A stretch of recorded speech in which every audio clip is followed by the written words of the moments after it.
Welcome fibre friends, you've stepped into Spellbound Stitching, where I seek to weave a little magic into every stitch, twist and skein.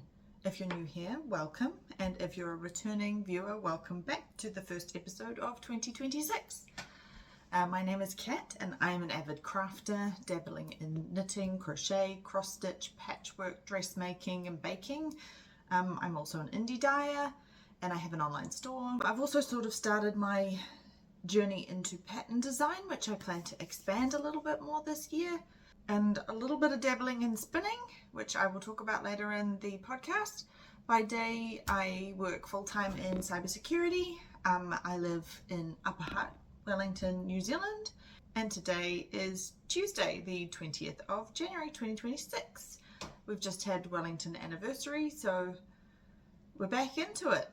You can find me on Ravelry as Broomstitch, on Instagram and Facebook as BroomstitchNZ. You can check out my online store at www.broomstitch.co.nz and contact me by email, DM me on social media, or by leaving a comment below this video. I do try to get back to everybody who leaves a comment down below, so if you would like to get in touch, that's a really easy way to do it. I also leave all my show notes and everything that I talk about in the description box below this video. So this includes links so you can find everything that I talk about more easily, but I also post these on my website. So if you go onto my online store, you'll see up the top in the menu, there's a little thing that says podcast show notes, and you can find any episode's show notes. So it's a back catalogue as well. Before we dive into my enchanting podcast, I'd love it if you like what you see here today, that you'd cast a quick thumbs up my way or give this video a like. So if you're really enjoying my podcast, consider subscribing. That way you'll get a notification when I post new content. This helps to keep the creative cauldron bubbling, so to speak, and sends ripples of support out into the internet that helps other people with similar interests find me and find my channel. So if you've watched previous episodes, you'll know that I've sort of set myself a few goals of what I wanted to achieve by doing this podcast. And I kind of thought those might need a bit of a refresh for 2026, but I haven't quite got there yet. So instead, I thought I'd just do a quick little summary of everything that I knit in 2025. So according to my Ravelry, there is a total of 60 items for 2025, and some of those are recorded under a single project. For example, one project has 6 hats of the same kind. So that means I did a total last year of 10 sweaters or cardigans, 6 tees or tops like camisoles, 2 vests, 1 shawl, 12 pairs of socks. So that means I did actually do 1 pair of socks for every month of the year. So that's pretty cool, considering I didn't think I was a sock knitter. But I think I'm going to try and do that again this year. So I've got 1 for every month of the year. They weren't all for me, so some of them did get gifted, but that's good. That means my sock drawer isn't too full. Hats and headbands, I did 11. Cowls and scarves 2, 1 pair of mitts. I kind of put baby and pet in the same because they're both small projects. So there was 5 of those, and toys and home goods I did 10 of those. So it's a pretty impressive list, I think. So I guess if we launch into the podcast content, we'll start with what I'm wearing. So that is the Summer Sorrel. Try to get a better view so you can see all the way down, by Alpine Designs. It has 14 sizes available, so it's a very size inclusive pattern, from 34 inches all the way up to 68 inches. I made the size 1. I didn't quite hit gauge, so I went down a size because I didn't actually want to do it on smaller needles because I liked the fabric that I got. And the yarn that I did use was Yeah Yarn Sweet Sock, and the colorway is actually a fade, so it's called the Magic Fade. Carolyn did a bit of a drop and had some purple yarns in there, so I thought I would snaffle up 2 of the Magic Fade, which were purple. So it's a fingering 4-ply weight yarn, and there's 80 meters in a 20-gram ball, and I had 1 20-gram mini left and some little scrappy bits. And they're 75% merino and 25% nylon. I used 3.25mm needles when the pattern said 3.75, and I didn't, like I said, I didn't want to go down any further. The gauge recommended is 24 stitches and 32 rows. I didn't write down what my gauge was, so I used 9 minis, which is a total of 180 grams or 720 meters of yarn. I started it on the 11th of February 2024 and I finished it on the 28th of February 2024.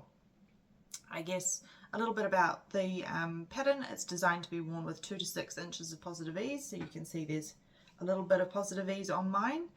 It's top down in the round. It's a t-shirt version of the original sweater pattern that they released, so that was an 8-ply or a fingering and fluff held together pattern. That was a full sweater, and that's just called Sorrel if you're looking for that one.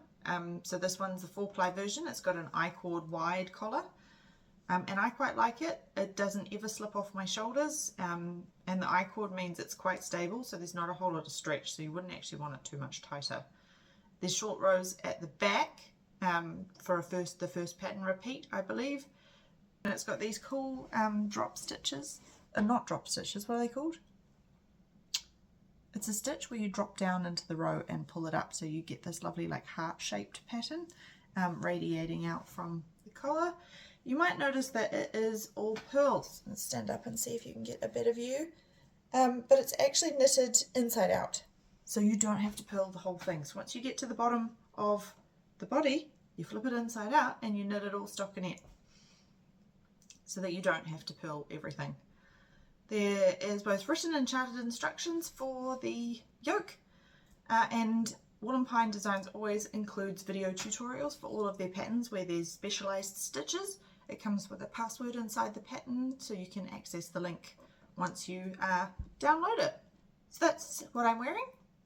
I had never done a fade before. I tried to do this one. So for the fade, I did a whole lot of Googling and searching on the internet, and I found a way, I think it was Andrea Mowry's from memory, to fade the colours so they were quite seamless. And I think probably a whole lot of credit due to Carolyn for how she's dyed the yarn, but also I think the fade worked quite well, and it doesn't seem like it stands out hugely where I've transitioned into different colours.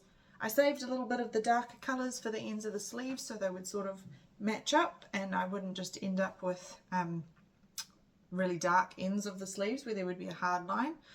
I also think it is much easier to fade when you've got reverse stockinette, so pearls all on the outside. It's a lot harder to see where the colours transition as opposed to when you're trying to fade in stockinette.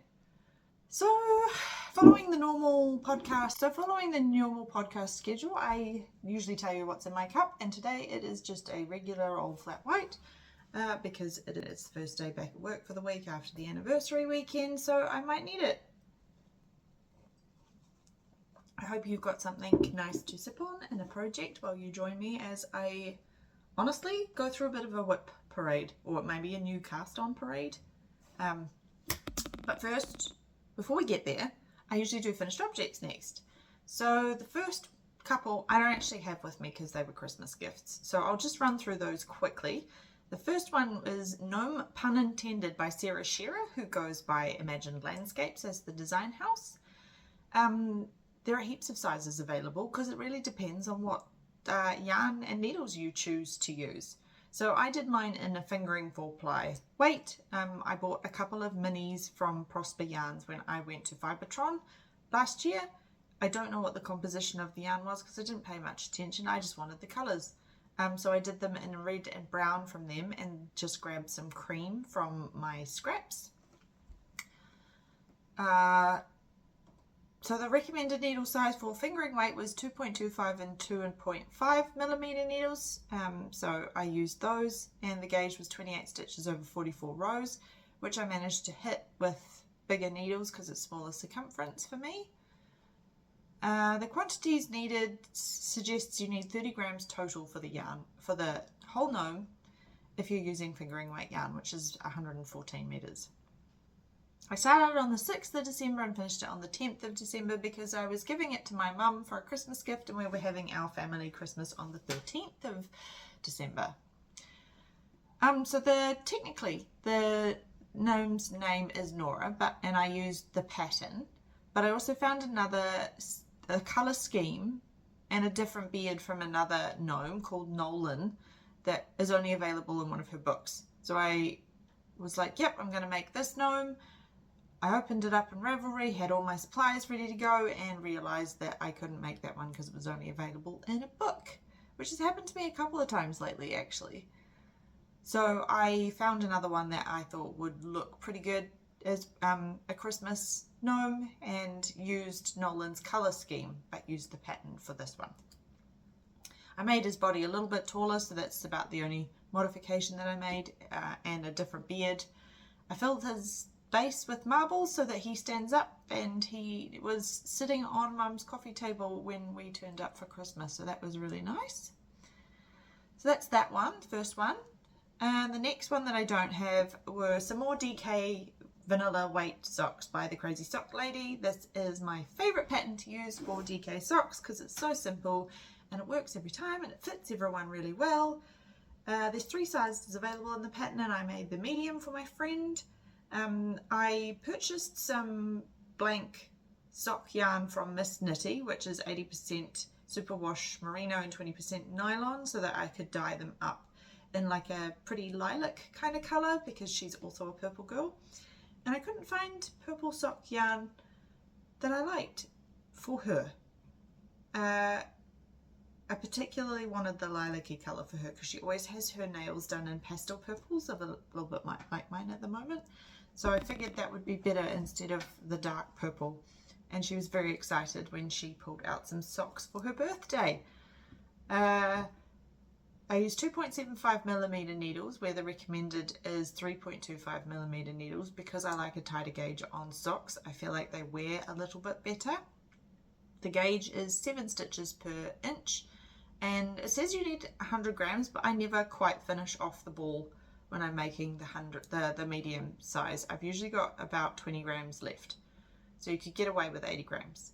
I started them on the 15th of December and I finished them on the 16th of December because I was popping over to visit her on the 17th of December. So I washed and blocked them overnight really quickly, and I had to hit them with the hairdryer to make sure they were fully dry before I wrapped them up to give it to her. This is the 4th pair I've made, and it's a free download on Ravelry. So it's also the pattern that I used to teach my other half how to knit socks, because we thought we'd start with DK because they might go a bit faster, and they've actually just finished their very first pair of fingering weight socks. So that's a very exciting milestone. I did tell them that I thought they were going to be a sock knitter. They didn't believe me, but guess what? They loved making the socks. So now we've got 2 sock knitters apparently. The third one I sort of have, but I can't find. So I made a Ranunculus by Midori Hirosi for my daughter for her Christmas present. This pattern is a fan favourite of any knitter apparently. There are 11 sizes available and I made size 2, but I made mine out of a Rowan Kid Silk Haze in the colour number 721, which is olive green. I just wanted it to be a layering piece for her to wear over the top of like a singlet when she's wearing jeans, just to keep her a little bit warmer on a cooler day. And she sent me a photo while she was away in the holidays of her wearing it, just to prove that she did like it and she was wearing it. So that was pretty cute. So it's a lace weight yarn, so it literally weighs nothing. It's 210 meters per 25 gram ball, and I used 2.5 of the silk mohair that I purchased from Goodwill Hunting online. I did use the recommended needles of 6mm, and I think I got slightly tighter than the 14 stitch. It did work out slightly smaller than it should have, but I was happy with that because I didn't want it to be big and baggy. It says you need 530 meters, but honestly the Ranunculus, because there's so many different ways you can wear it, if you don't want so much positive ease, I made a full long sleeve version, so I didn't get away with 530 meters, but I think I need one for myself now, just because it's so lovely to wear, because I got to try it on and model it, as you can see in the photos that I've put up, and I think I need one for myself, but that's just somewhere down the track. I started it on the 21st of November and I finished it on the 3rd of December.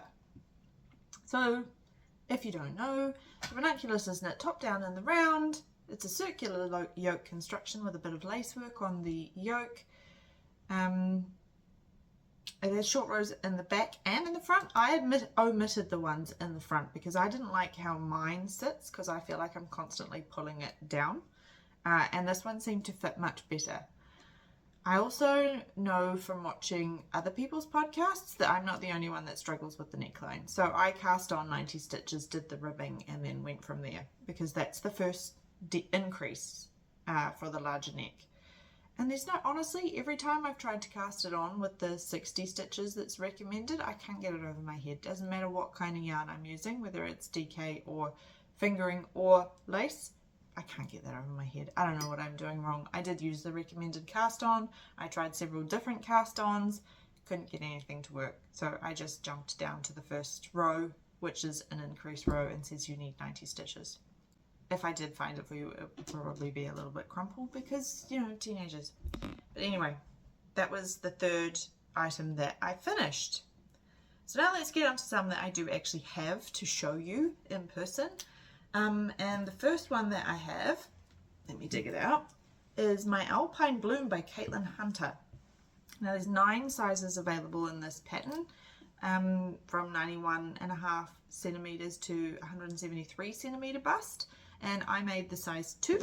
I made mine out of some Happy Go Knitty Mardi, which is 60% superwash merino, 20% silk, 20% yak, and some Kashi, which is 50-50 merino and silk. And unfortunately, Helene's not dyeing those bases anymore, so I'm sorry you can't get them anymore. But it was Jacaranda for the main colour and a mixture, so it was a mini pack that I bought in the Kashi. And here is my vision. I purchased the yarns at Wairarapa Wool Weekend while I was up there, and I got some of the sparkle thread that I used. I don't know if you'll be able to see it in the colour work.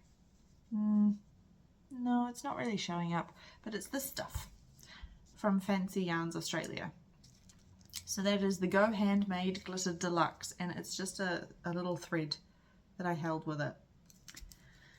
Just to make the flowers in the yolk sparkly. The rest of it I didn't hold it there. But this is a different, I guess I'm going with a fade theme today. It's a different, it's not really a fade. I kind of striped it, but I kind of picked and chose where I wanted the stripes to go, if that makes sense, so that the leaves are all one colour and the flowers are all one colour. I was a little bit worried that there wasn't enough contrast for this top flower, but once I figured once it was in the sunlight it would show up more, and it did.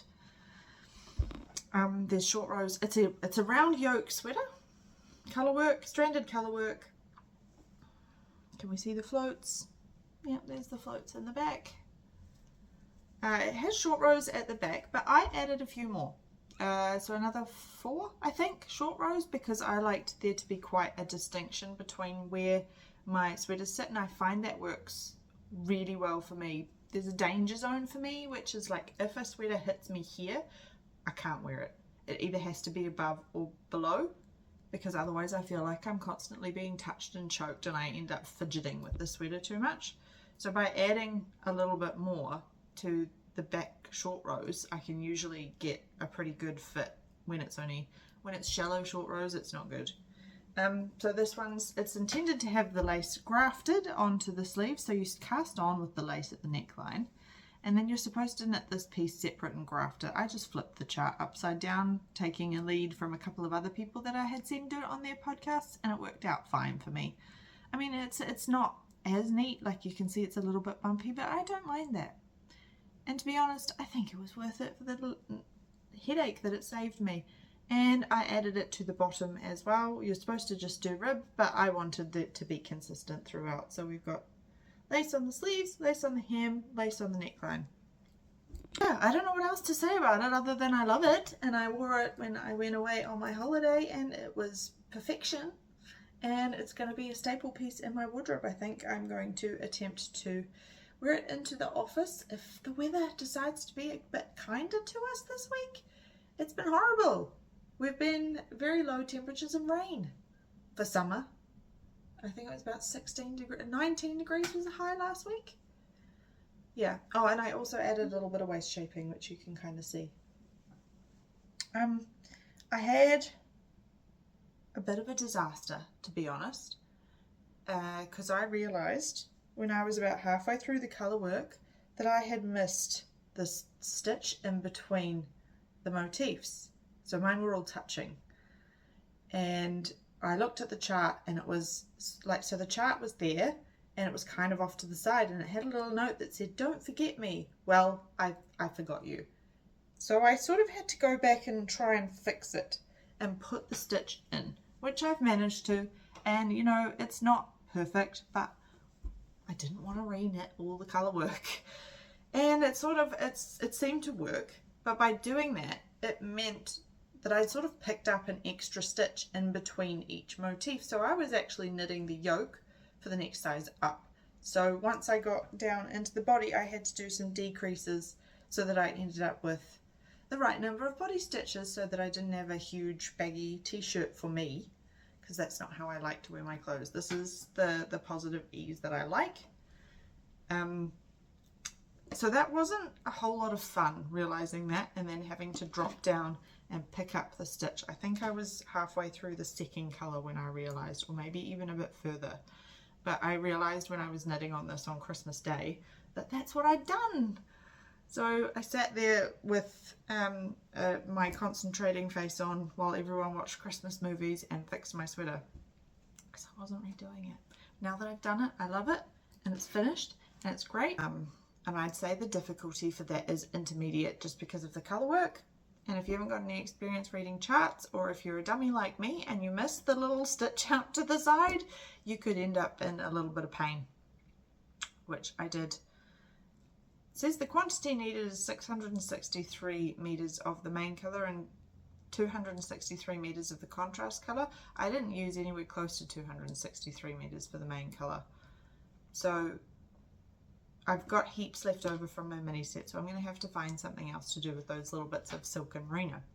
Right, so the next one is the Billie pullover by Sari Nordland. Now you might remember from my previous video that I had cast this one on. There are 9 sizes available in the pattern, and I decided to make the size 2 out of some naturally loyal Vegas tweed. So it's not actually a tweed yarn, it is just a speckled yarn really. The yarn colour is 31749 and it is DK weight. But the pattern's supposed to be for Aran weight, but I sort of think you can get away with DK weight depending as long as you check your gauge. And there's 105 meters per 50 gram ball, and I used 10 balls for my sweater. I purchased them from Knit World Wellington when they were having like a big clear out sale, and I just grabbed a whole bag. So here is my Billie pullover. Now Sari says in the pattern that she loves off-white cream sweaters. Not sure I trust myself with one of those. This is about as close to off-white as you're going to get from me, because it's essentially if purple was an off-white. I don't know how well the speckles will show up on the camera, but you can kind of see them showing up on the cables, but there are little green, brown and purple speckles throughout this really light purple yarn.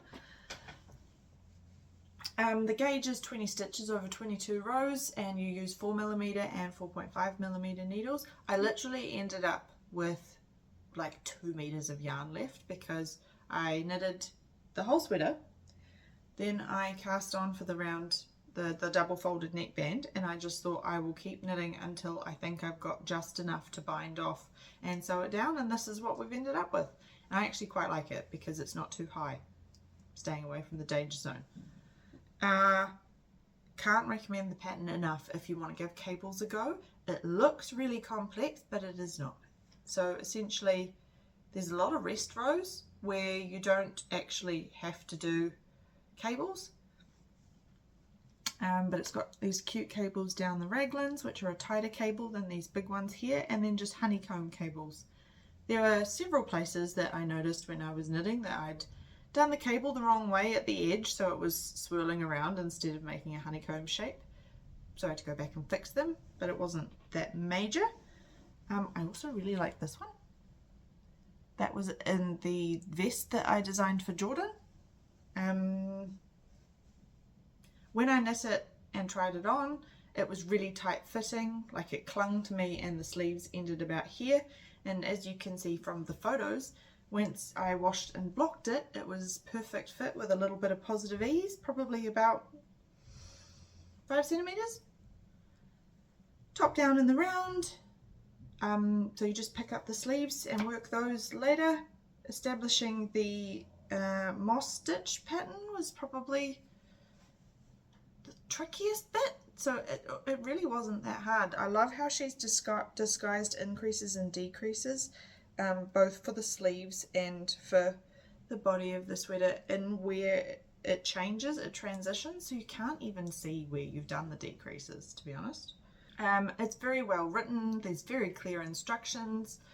I did find sometimes that I had to follow it line by using a ruler or using the top of my screen to be my ruler to make sure I followed it, because they're quite long with the cables. But I love this sweater and I've worn it heaps. It is starting, the wool is starting to show some signs that maybe it's going to pill, like you can see a little bit around the cuff there, but I don't think it's going to be too bad. It's not as soft as my merino sweaters because it is just wool, but it's still fine to be worn next to skin, and I love it. And so that is my Billie pullover. I started that one on the 13th of November, but I didn't actually cast it off until the 9th of Jan, because I sort of put it on the back burner for a little while I got some Christmas gift knits done. That is my finished objects. Now, I've sort of got a little bit of cast-on-itis, and I've gone a bit crazy apparently this month with my cast-ons. But each one that I've cast on, I've realised, offers me a little bit of something different. So now I have talked about this one in a previous episode, and that is the Millie cardigan by Irene. Now I've cast this one on because I realised that I wanted it for my cousin's wedding that is happening in a couple of weeks. But I only realised that it was a couple of weeks away because I went for lunch with my auntie on Saturday, and she pointed out that she was going to see us again in a couple of weeks anyway. So I panicked a little bit. And pulled out my ball of Happy Go Knitty Sikkim that I bought at Woolfest when I was up in Auckland earlier last year, and cast it on. So here's where we're at. It looks a bit, oh, needle's making noise. Looks a bit funny at the moment, but I've done the front and the back and split the sleeves and done one sleeve. So it is an all over lace cardigan. The plan is for it to be like a bolero type thing, so it just covers the top part of my arms. I haven't done the full length of the ribbing because it was starting to get a little bit too long, and it's got this really cute scrunch stitch which I've never done before, which makes the ends of the sleeves look like little petals. So I'm really looking forward to how that blocks out. It also suggested a tubular bind off, but I don't like a tubular bind off. I prefer an Italian sewn bind off, so that's what I did on my sleeves. So one down, needles are sitting there ready to go for sleeve number 2. Once I've done sleeve number 2, I believe it's finished with like an I-cord around the neck and the button band so that I can put a couple of buttons on, but the plan is just to sort of reattach and knit down until I think I've got just enough for a button band and go from there. Doesn't matter if it's really cropped because my intention is to wear this with dresses. Super bright colours, love the colours. It sort of was exactly the colours that I was wearing at Woolfest, so I had to have a skein of the yarn. There's 480 meters per 100 grams because it is a slightly, per 115 grams, sorry, because it is a slightly bigger skein of yarn, which is why I thought maybe I would get away with a cardigan out of one skein. Also, lace doesn't take up as much yarn because of all those holes. But it's got very cool raglans.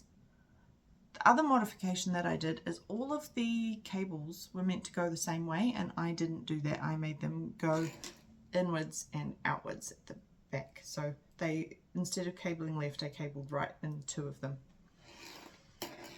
to give it a bit of symmetry. So that's where I'm up to with that one. It's meant to be a DK weight, but I know that when I'm knitting with 3.5mm needles, I can get a gauge of 25 stitches in fingering. So I figured I'd get away with it. And I think I'm going to. So that's exciting. That should be done next time I see you, since I need it. It's top down in the round, which you might have gathered from looking at it. And I'm having a heap of fun doing it. I thought I wouldn't get the hang of it and I would be having to constantly read the pattern. But it's sort of now I just check which sequence I'm doing and off I go. I've also found this time, normally I like to work from charts, but this time I've preferred the written instructions. And what's really helpful, I grab it again, what's really helpful that Irene has done is every time there's a stitch marker that she's asked you to place while making your pattern, she's put a little grey highlight on stitch marker. So you can really easily at a glance see where you're up to.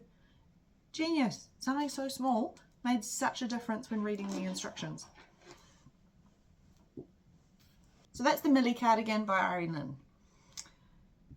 The next one that I have cast on is for a baby blanket for Ash's friend who's having a little bubba this year. It's the Nectar blanket by Ysolda Teague, and it is a hexagons construction. I've done it in some Ashford Merino in the colours 808 Duck Egg and 806 Mist. I've chosen fingering 4-ply weight, so there's 200 meters per 50 grams, but the pattern is written in a way that you could literally use any weight yarn using, so I've chosen the 3.25 millimeters, but it's got recommendations for 3.25s, 4s and 5s, so you could do a DK or a worsted weight blanket if you wanted to. I purchased them from Holland Road Yarn in Lower Hutt, which is a fairly new Wellington yarn store. And I'll show you the hexagons that I've made so far. We're attached. So I've done 3 finished, washed and blocked. And that's what the hexagons look like. So they're a little flower with lace. So it's knitted from the center out. There's heaps of different configurations in the pattern as well, so you can choose how many hexagons you want to make, and then it'll give you how many half hexagons and triangles you also need to make it a square blanket. It's got a garter stitch border, which is what I'm going to use the mist colour for, which is a grey. And it was inspired by bees collecting flower or flower nectar, so I thought that was quite cute and quite neutral because we don't know what she's having. But I thought, I started this on the 10th of January. She's not having the bubby until March. I figured if I just sort of did at least one a week, maybe 2 a week, I would get it done by the time that she is due. Probably 2 a week, if I'm being honest with myself. But I thought it was really funny to show you the difference between an unblocked and a blocked hexagon, because I've got 2 that I've finished that I haven't blocked yet.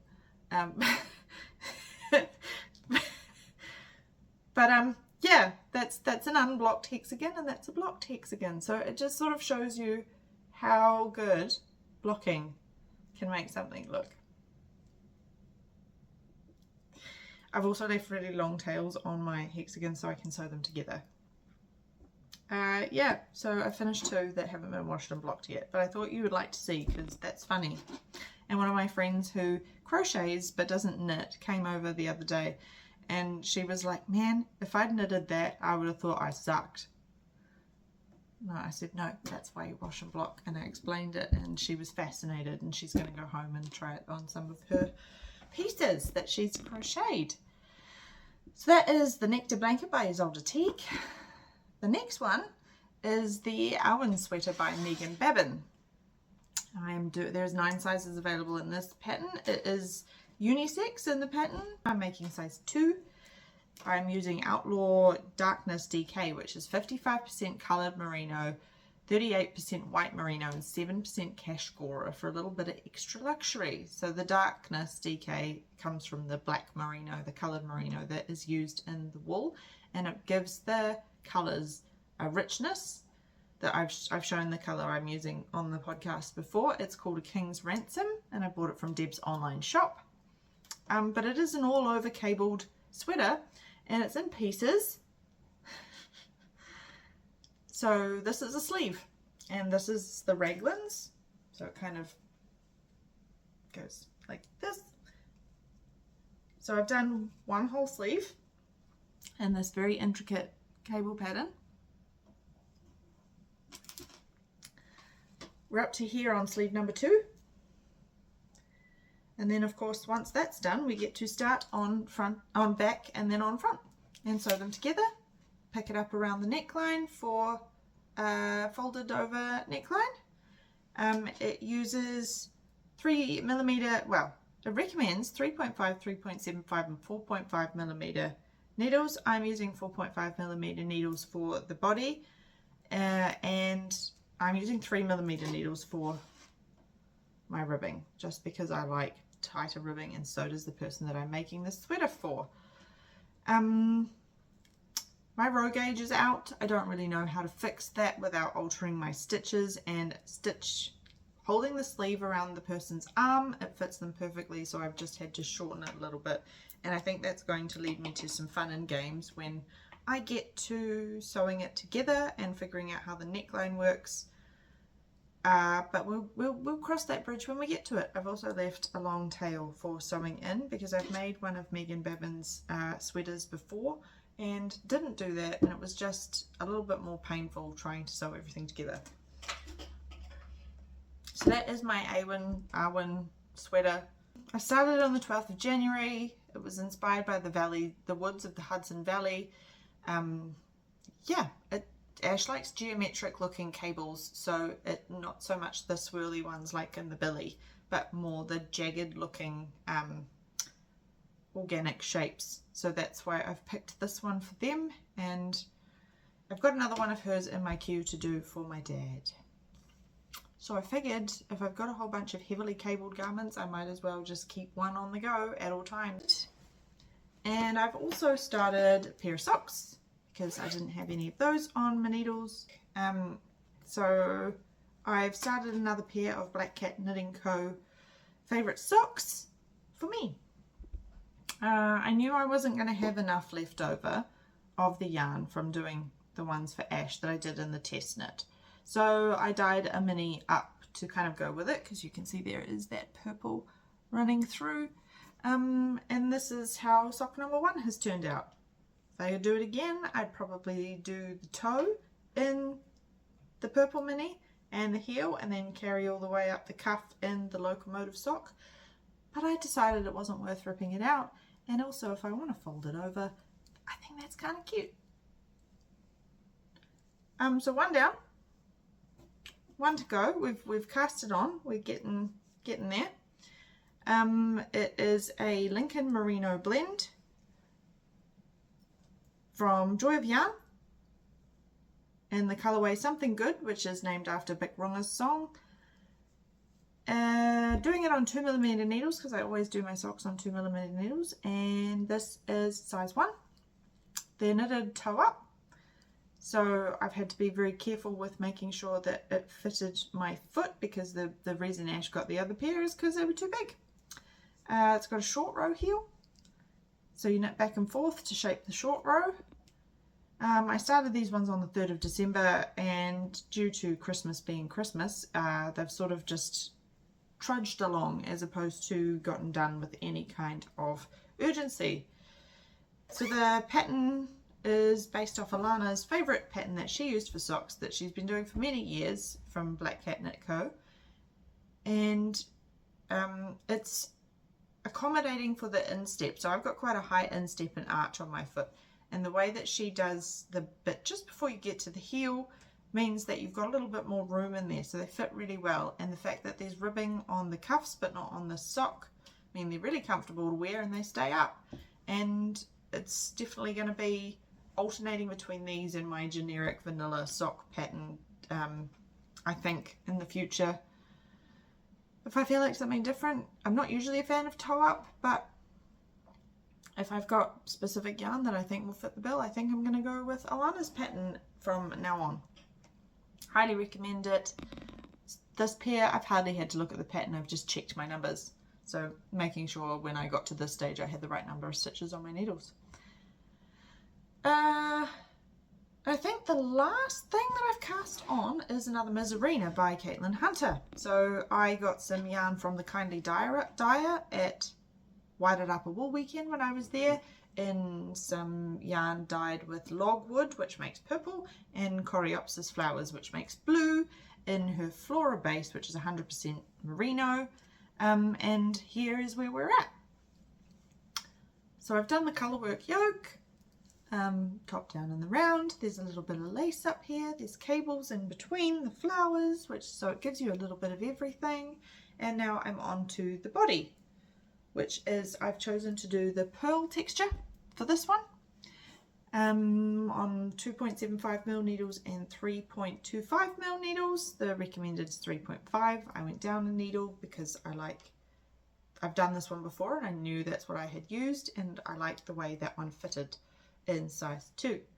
So the other one I made was, I cast this on 2nd of January, which is when we went away on our trip. So I cast it on the plane, and it was the only project that I took with me on holiday, which maybe that's a little bit brave, but that's what I did. And I thoroughly enjoyed knitting on it while we were away, and now I've brought it back and it's sort of my potato chippy, just need something a little bit mindless kind of knit, because it doesn't take a lot of brain power just while I do the body. The other one that I made was made from Roxy fibers in super bright colors, and I just wanted something a little bit more muted and yeah, not so in your face. I also did the eyelet pattern. This time I've done the pearl pattern. Something I've noticed about the yarn, which I actually really love, is every now and then there is a little blip of really dark color, which I think is where some of the dye matter may have touched the yarn. And I think it just makes it even more unique, characteristic wise of a handmade, hand-dyed project.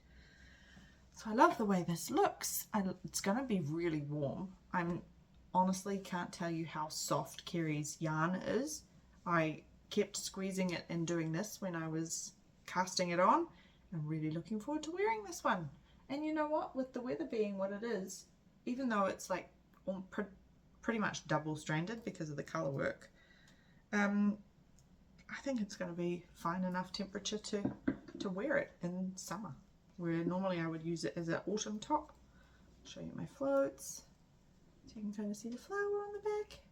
Yeah, the only thing I don't enjoy about this pattern is you've either got to do really long floats across the cable, or you've got to try and catch it, and it's a little bit of pain, but I love the finished product, so you just put up with it, and it's only through the yoke and then you're good to go.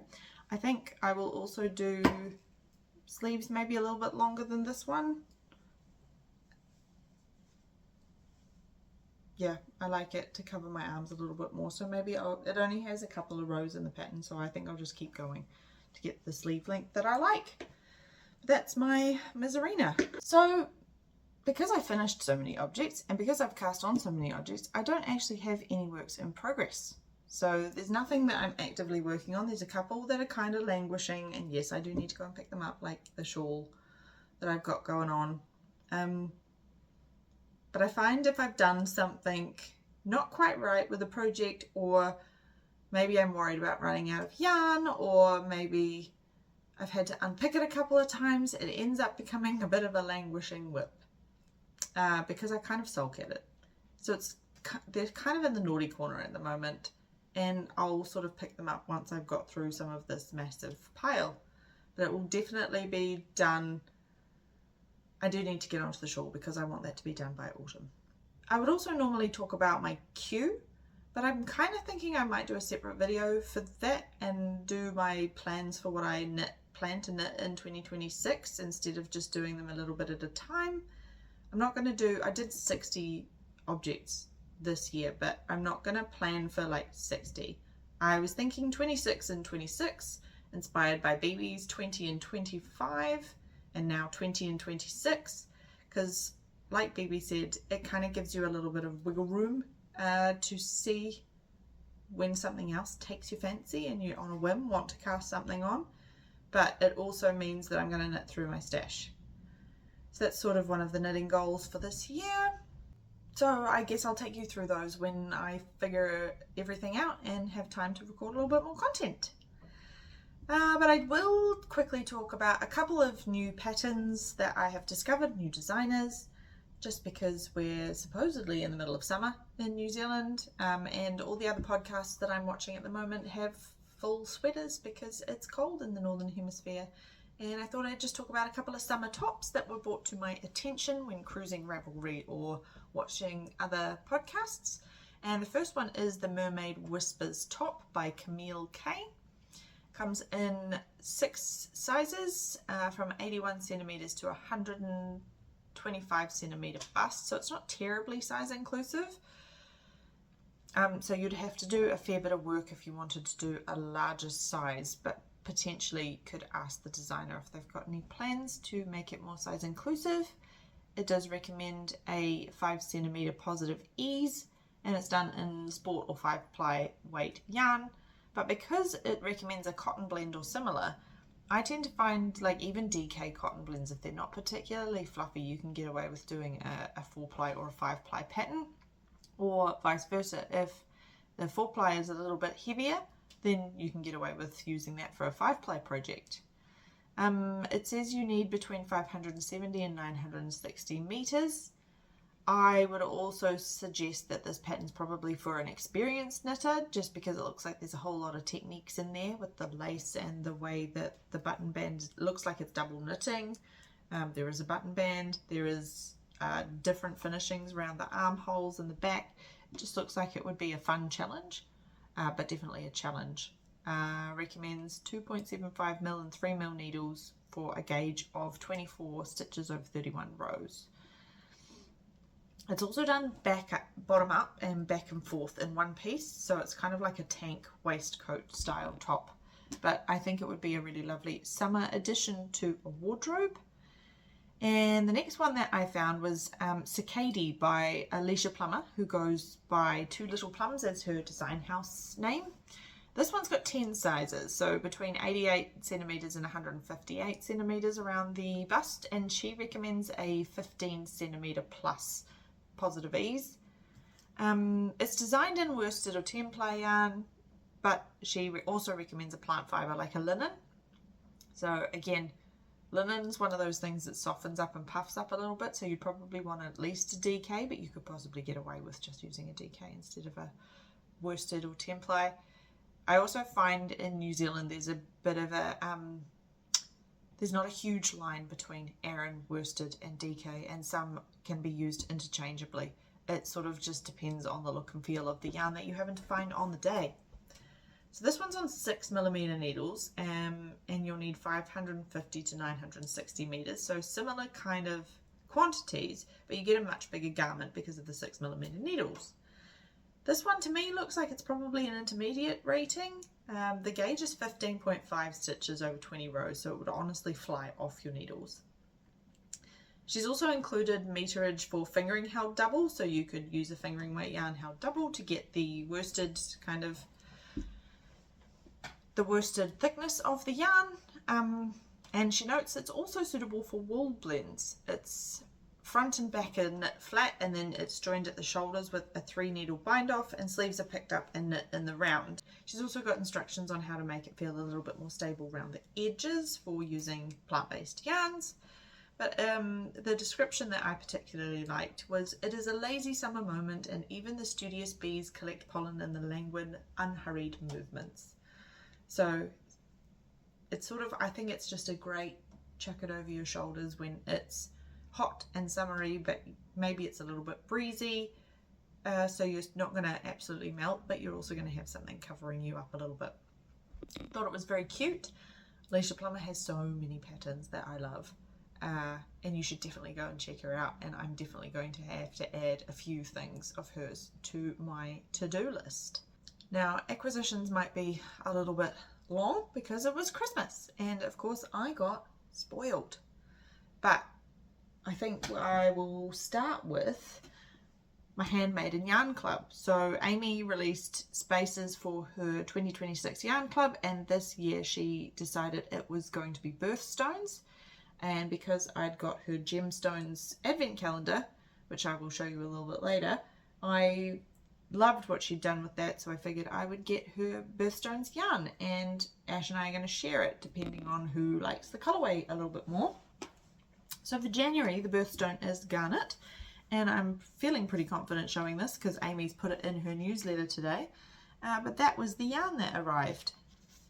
So it's this deep cherry red burgundy number with a little stitch marker, and Ash is going to claim this one because Ash is born in January and reds are their colour palette. Yeah, love it. It's gorgeous. It's on Amy's 80/20 merino nylon sock base, and she's got some of this and some of the fibre and some balls of self-striping in her shop right now if you want to go and snaffle some of that up. I mentioned that we went away and I had to buy some yarn while I was away, and whilst I didn't make it to Touch Yarns in person, I did make it to Frank's Corner in Queenstown.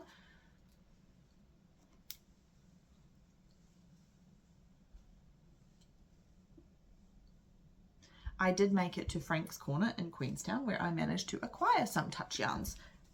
So I bought myself some of this yarn that is now unfortunately discontinued, but it is a Merino Possum silk blend in this charcoaly colour called Ink.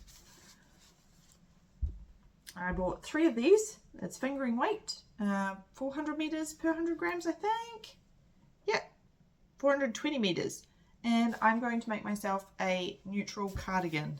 Yes, I know, dark yarn, but I've got a pretty good lamp and I'm going to persevere with this because I want something that can be a staple with anything in my wardrobe, whether it's coloured or black. So that's what that intention for that is. I've also bought myself a bunch of knitting for olive pure silk in this colour unicorn purple. It doesn't look overly purple, but it looks a little bit more purple in person, but it's like a greyish lilac-y colour. And I've got plans for this, so I bought a bunch of that from Knit and Stitch in Auckland for a project for my 26 and 26. So that arrived the other day. That's ready to go, and I'm not going to buy any more yarn for my 26 and 26. We're going to knit from stash from those. Next, I should probably show you what I got for Christmas. I got a couple of accessories to help with my spinning journey. So I got a sampler Knitty Knotty to help me wind up skeins after I have spun them. And I also got an Ashford Lazy Kate. This is a little stand situation where you put your bobbins in between, and that helps you to be able to ply your yarn. So at the moment I've got a couple of bobbins for the singles, and I didn't want to chase them all around the lounge while I tried to ply them together, so I waited because I knew my mum was going to get me that for Christmas. So there's those two to help me with my spinning.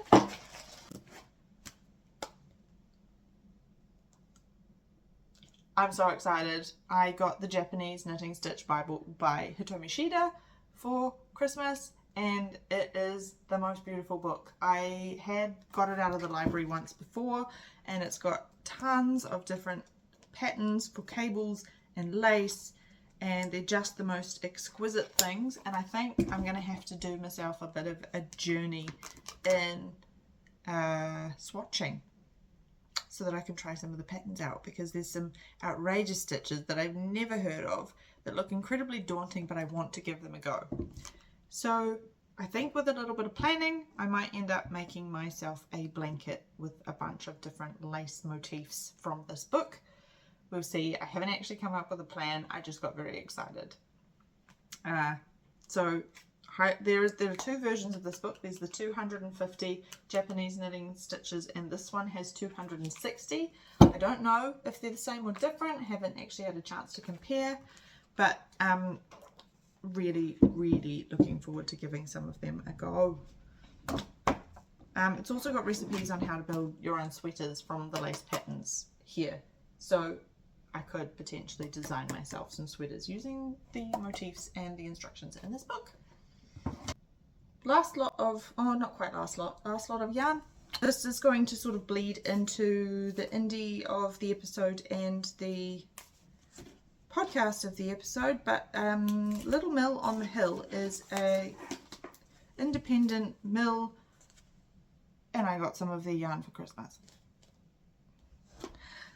So Dinie spins yarn in her little shed, and I'll talk about that a little bit more later, but this is 100% New Zealand Corriedale, and the colourway is Springtime Medley, and look at that.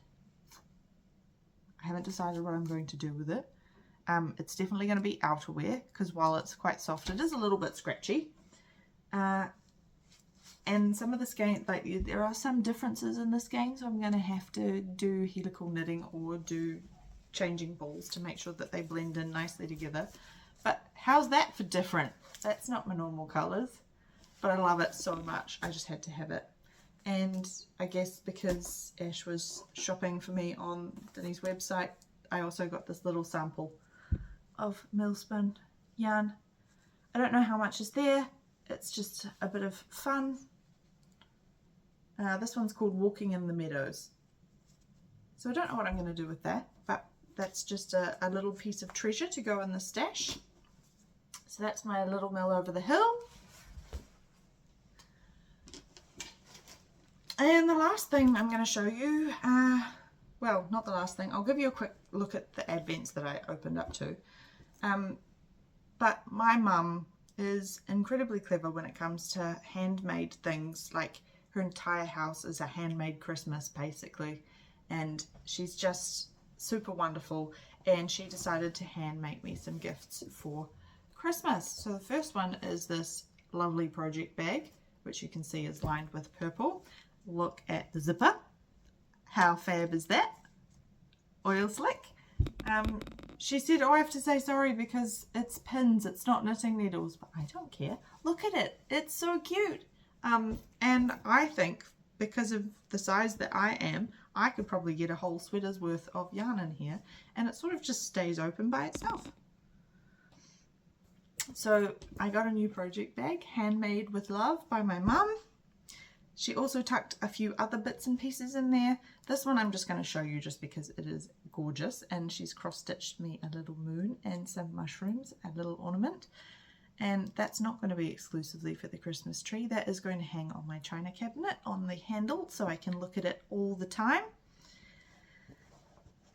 But she made me this little guy, which is a clamshell purse, and included me a little row counter. Super cute with little mushrooms because I love mushrooms. And this is not really related, but it's a little tissue case. And we used to have these in our school bags when we were kids, and you open up a little packet of travel tissues and you can just pull one out at a time, but it's much nicer than having plastic rolling around in your bag. So that was very cute, very nostalgic, and I loved it very much. And the last thing that she made me, I've put on a project so that I could show you what it looks like, which has come out of my work bag, but she made me a DPN cover. So it's just a little pocket with domes, so it keeps my sock project in there and stops my sock from sliding off my needles when I'm traveling with it. So I got a matching little DPN holder, so that's also very cute. Thank you, Mum. And I love them all, and now that I've shown you, I can start using them and filling it up with stuff. So you've already kind of seen the Handmaiden Advent, but that was the December 25th prize. I haven't again started using this project bag until I had finished and shown you. I got a couple of extra bonuses, which were some stickers from Amy, but I've put all the stitch markers on a ring that was supplied with the Advent, and this is my knitting jewellery. Look at all of that beautiful, beautiful crystal and cut glass. Gemstones, amazing. So there's different kinds. There is just beginning around markers, there are lovely stitch markers, there are progress keepers, some with lobster claws, some with lever backs, and now I just have a really cute collection of amazing little stitch markers. I think what I'm going to do is I'm going to whittle down to just a few that I want to keep on the ring and then attach the ring to my handbag, because Amy also included a little tin. So that is the Advent from Amy for 2025 stitch markers. And the last thing, I'm sort of going to show you, but also not going to get it all out because it's actually really hard to get back in the bag. But I thought you might appreciate having a look at this lovely bouquet. I'll put a photo up next to me to show you the colours all laid out. But this lovely bouquet of autumnal yarns from my Dye Studio 54 Advent. And I have plans for what this is going to be. And I'm very excited about it. So that's all the colours, and I'll put the inspo image up so you can have a look too. And that is the main skein that came with it. Now, I don't know, I do love it, but I don't know if I love it with all the colours. So I'm thinking this is going to be a separate project, especially because of what I'm thinking of doing with these, but we'll see. So that's my Advent with the lovely project bag that I got from Alicia from Dye Studio 54 for Christmas. So that's all the acquisitions. So now I'm going to go back to Little Mill over the hill, which is Dinie. So she bought a mini mill and set it up in a shed on her farm in Hamurana, which is in the Bay of Plenty in New Zealand. She was a midwife. She has a little dog called Red, and she has a podcast, and she's not an indie dyer, she's an indie maker of yarns. So she has just been playing and experimenting and gathering local farms yarns to spin into these incredible creations. So initially she sort of just wanted to get the hang of using the machinery. She went over to the States, or maybe to Canada, can't remember which, and learnt from another mill who had the similar machinery to hers, which was Junction Fibre Mill. And she's been on this incredible journey, which she takes you through in her podcast, for how she's got her little mill up and running and all the dramas of getting the mill to her shed, figuring out how to use it, figuring out how to optimize her equipment and her processes, and it's incredibly interesting. I haven't finished her entire back catalogue, but she's also started recently posting episodes again, so I'm very excited to start listening to those. She's got a lovely soothing voice that I really enjoy listening to. She's got a wicked sense of humour and often makes me chuckle. But I love watching Dinie. I'm really excited that I got some of her yarn, and I'm really excited to make something beautiful with her yarn. I have to not do the thing where you're like, but it's treasure and I can't use it and I just have to hoard it and sit on it like a little dragon. I have to use it because I want to, I guess, fully showcase this beautiful New Zealand product. But maybe I'll save it for the Kiwi Mail. That could be an idea. Brainwave in the middle of the podcast. But yeah, so she shows off her knitting projects. She shows off the beautiful landscape and farm where she lives. She takes you on her travel adventures on her podcast. And she's got some beautiful colours. And so obviously she dyes the fleece before she spins it up. So you get the lovely barber poling. But then some of it she spins and then dyes. It just sounds like a playground, but also like a heck of a lot of hard work. And a lot of frustration and a lot of support required for getting her up and running. But I think it's such a cool thing that we have this in New Zealand, that we've got little indie makers doing incredible things like Dinie. Highly recommend you check out her podcast. Highly recommend you check out her yarn. So we're going to switch up the format a little bit because she's a podcaster and an indie maker all in one. We might as well go in straight into books so we keep the media stuff together.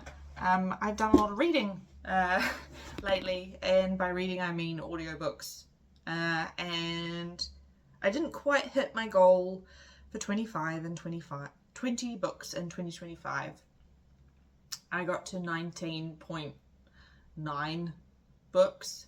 I finished the last book on my list at the beginning of January. So that's annoying, but I'll give myself a pass.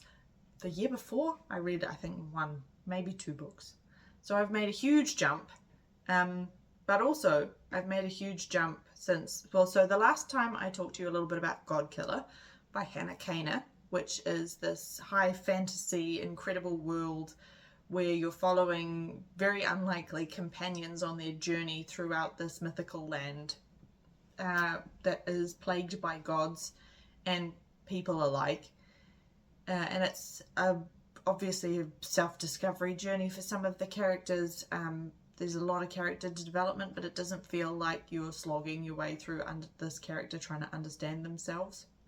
It's very organic, and the world that is created with the food and the sights and the sounds and the descriptions, they're not heavy, so you don't feel like you're having to wade through lots of fluffy words. It's, again, organic. It just sort of flows, but you get a real sense of where you are. And honestly, I want to go back through the books and list out the food and see if I can recreate it, because it sounds incredible when they go to different places in this continent. The fare changes, so you get a whole sense of a culture just by looking at the food that they're eating.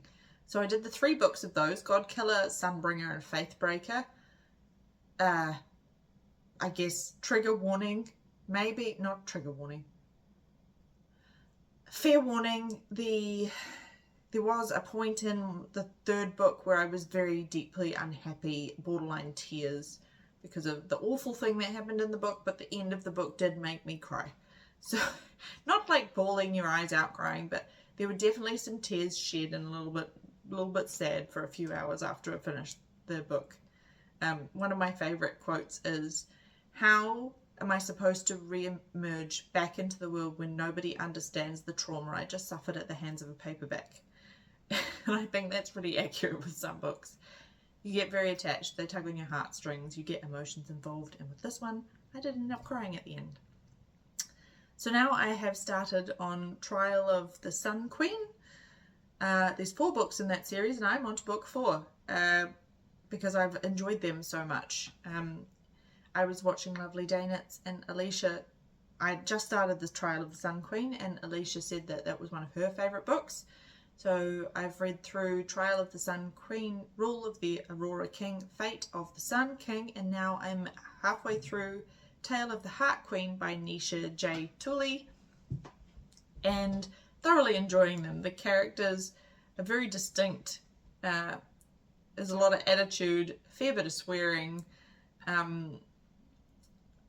tumultuous relationships, trials, friendships, love, all those good things. I do wish the author would stop talking about their gazers meeting though. That kind of is annoying me. But it is what it is, and I'm enjoying the story, so that's the main thing.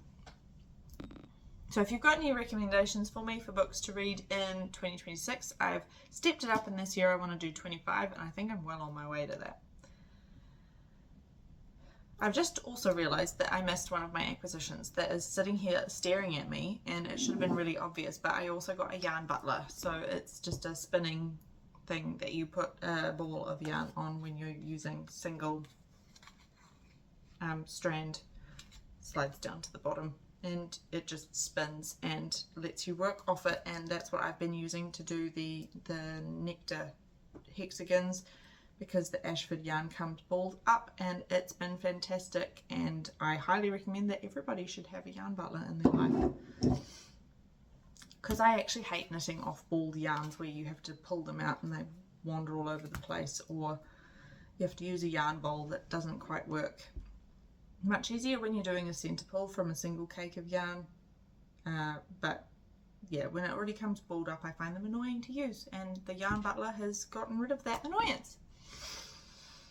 Okay, so now let's get us back on track and talk about some upcoming events. Now, the upcoming event that I know about is the Unwind Retreat in Dunedin, which goes from Friday the 6th until Sunday the 8th of March. I'm not sure if there are still tickets available, but it happens every 2 years and is organised by Morag from Vintage Pearls down in the South Island.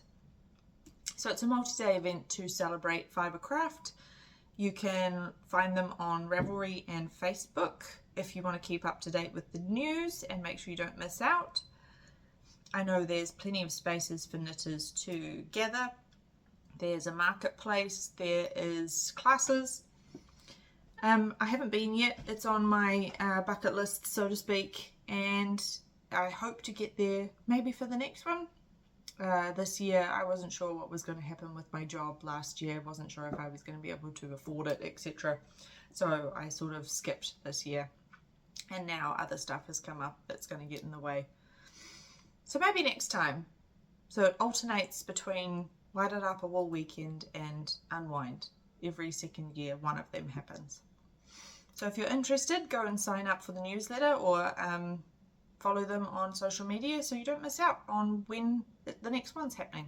For my crafter's tip, I thought I would talk a little bit about how to figure out where you're up to, or make sure you mark how to mark your progress when you're in the middle of a project and you need to figure out what row you're up to, because maybe it's lace or maybe it's cables and it takes a little bit more concentration. You can obviously use a row counter like one of these. It's just a clicky thing that tracks how many rows you're on, or there's some that you can attach to your needles, or there's ones you can dial up. You can use an app. Don't know if you know, but the Ravelry mobile app Stash to Go has a built-in row counter that you can assign per project, and you can have multiple row counters going at once. So if you're using patterns that have multiple charts, for example, and you're at different places, so one is a 6-row repeat and one's an 8-row repeat, you can have 2 row counters going on the app. And I'm sure some of those other craft and chart keeper apps have the ability to count rows as well. You can obviously print off your patterns and mark them with a pen, or you can use a highlighter. You can use stitch markers or progress keepers, so you can put a progress keeper at regular intervals to let you know, maybe blocks of 10, so that you can count. If it says you need to do 56 rows, then you've got 5 plus 6. Also really handy on sleeves when you need to know where you've done decreases, especially if you've made changes to the rate of decrease or how many decreases are done, because then when you go to the second sleeve, I always tell myself that lie. I'll remember what I've done. I don't remember what I've done, like, ever. So that's what these lovely beauties can be handy for. You can use a notebook, or what Ash said that they do, which I thought was a really cute tip and really handy to know, is if they're just starting out and they're not really sure, or maybe it's a 6-row repeat, they'll just knit that many stitches of the next row of their project. So if they're on row 5, they'll knit 5 stitches, put their little stoppers on the ends of their needles and walk away, so that when they come back, they know they're at row 5. Brilliant, brilliant idea. So that was just my little tips on how I track my rows. Honestly, I use all of them. It just depends what I feel like or what's handy at the time. So following my crafter's tip, I usually do a cyber tip. Today, I want to talk a little bit about keeping your devices updated. So we often do like a little bit of a reset at the start of our year for ourselves. That could be cleaning up drawers, tidying projects, doing some refreshing of your routines. So it's a good time to do the same thing for your devices. You don't need to replace anything. Just make sure your phone, tablet and computer are up to date with the latest updates, and apps that you don't use anymore, you could just clear them out, get rid of them. Security settings like screen locks are turned on, stuff like that. Those little small refreshes help keep your digital life, I guess, running smoothly. We don't like clutter. We should remove clutter from our digital devices too. Rearrange things. The stuff that you use all the time should be at the front, and the stuff that you don't use very often, get it off your desktop. But when your phone, tablet, computer, any kind of smart device asks for an update, do it as soon as you reasonably can. And the reason that we do that is because updates often fix security problems you didn't know were there. Those annoying updates, they pop up. They're always at an inconvenient time. They aren't just about new features. Quite often they've got security patches in there as well. So it patches up the holes that scammers have been getting in, that the company who released the app or the device knows about.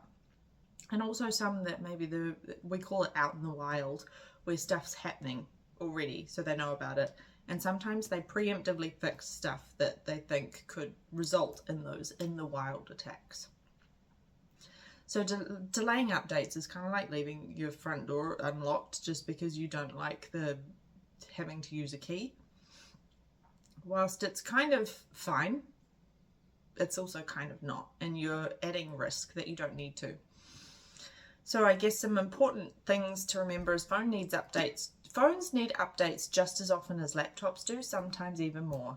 I know personally my whole life is on my phone, and if I lost it, it would be a bit of a disaster for me.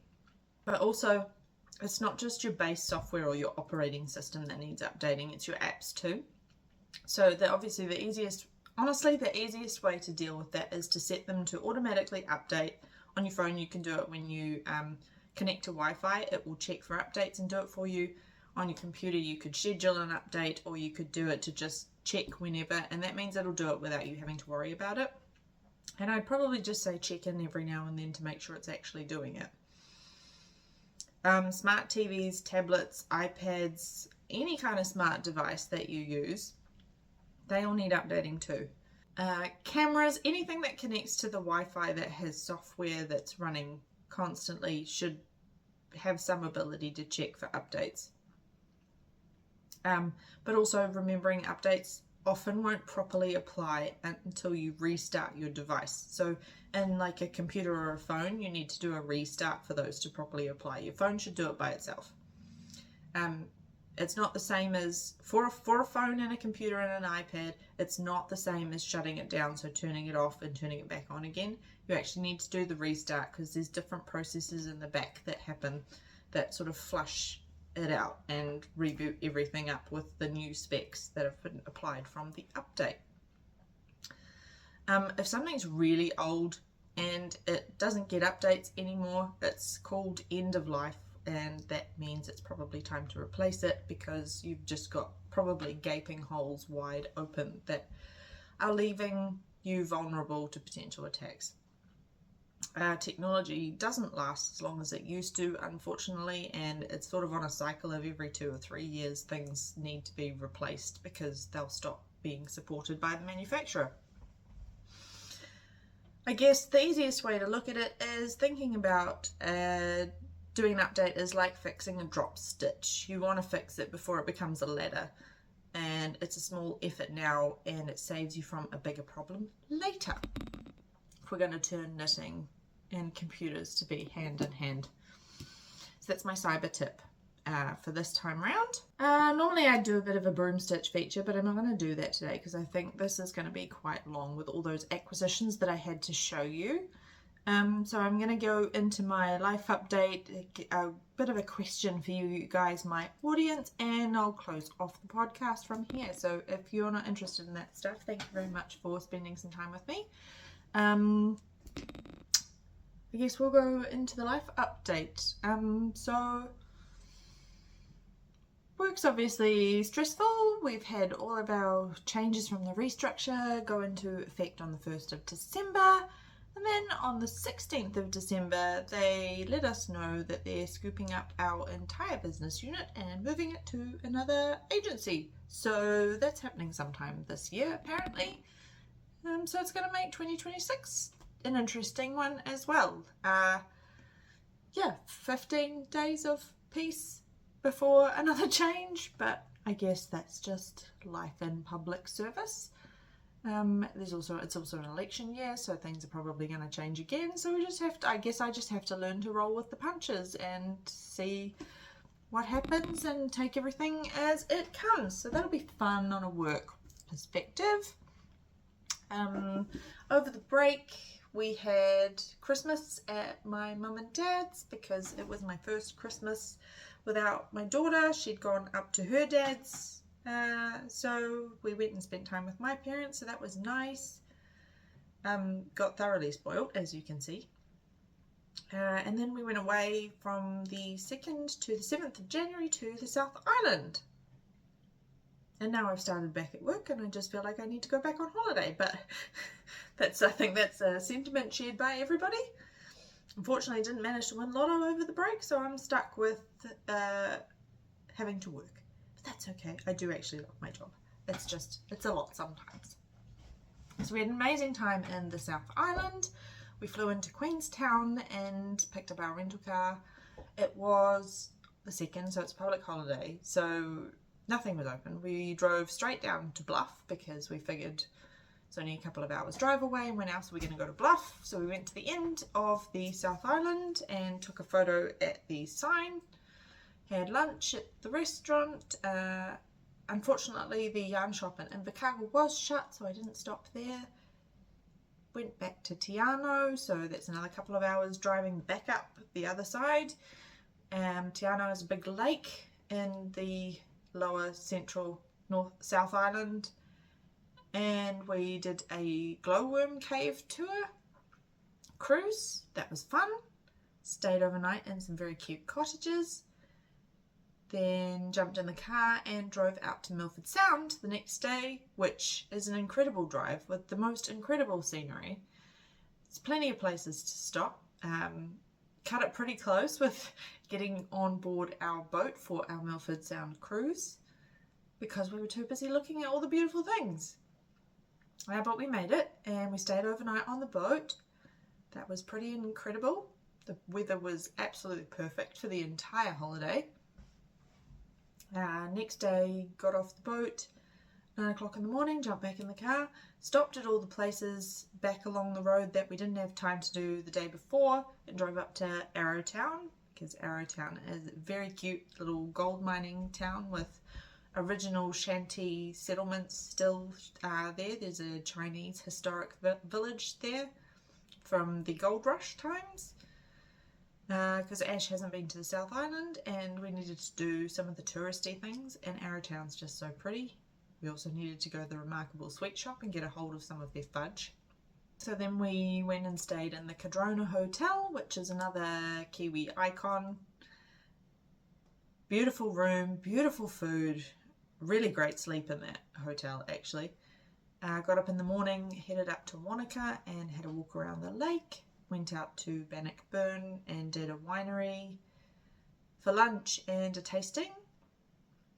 Then went back into Queenstown and did an onsen spa and had a massage. And the last day that we were there was Ash's birthday, so we went up the gondola and did the luge and a zipline tour.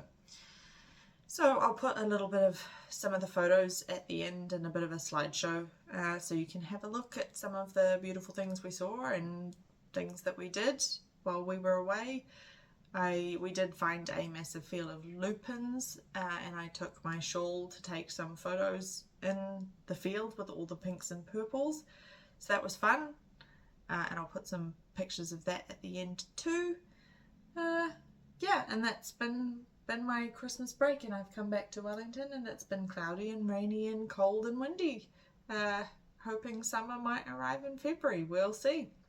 So that takes me to my question for you guys. So I'm going to try and do my monthly episode like I said in my last one. This year I'm going to be a little bit more organised and try and do it every month around the 20th. But I wondered if there was any appetite from you guys to have something shorter in between, so it's not so long in between and I can talk about a few of the other topics that don't really get covered by podcast content. So things like I've recently seen a bunch of videos of people doing this is what I knit in 2025 and here's what I plan to knit in 2026, and wondered if you guys wanted something like that on the in-between so it's not so long in between posting videos. Let me know in the comments below. I'd love to hear what you have to say about that. It's just an idea at this stage. If there's no interest in it, then I probably won't do it. Or maybe it will just be a sporadic thing and maybe not so much of a regular one. But I'd like to be a little bit more active on my channel this year. And I'd like to keep the podcasts purely the podcast format and then other things that I want to talk out in between. And I'd like to know whether that interests you or just annoys you, or whether you have a positive reaction to that idea or a very adverse reaction. I'd love to hear all sides of the story. Please, if you have the time, to leave me a comment. So that takes me to the end of my episode. And that's all for today. I hope you've been inspired by something that you've seen here. Thank you for choosing to spend your time with me. I know there is a lot of other content out there, and I do appreciate that you want to watch mine. Feel free to reach out, comment below, message, whatever you like. I love connecting with my audience and getting the chance to talk to you. I especially love seeing projects people have made, either inspired by a pattern I've chosen or in the yarns that I've dyed. Those are my favourite. I'll get back to you as soon as I can. But for now, may your yarn never tangle, and may your projects always enchant. And remember, a little magic goes a long way. Happy crafting, everyone.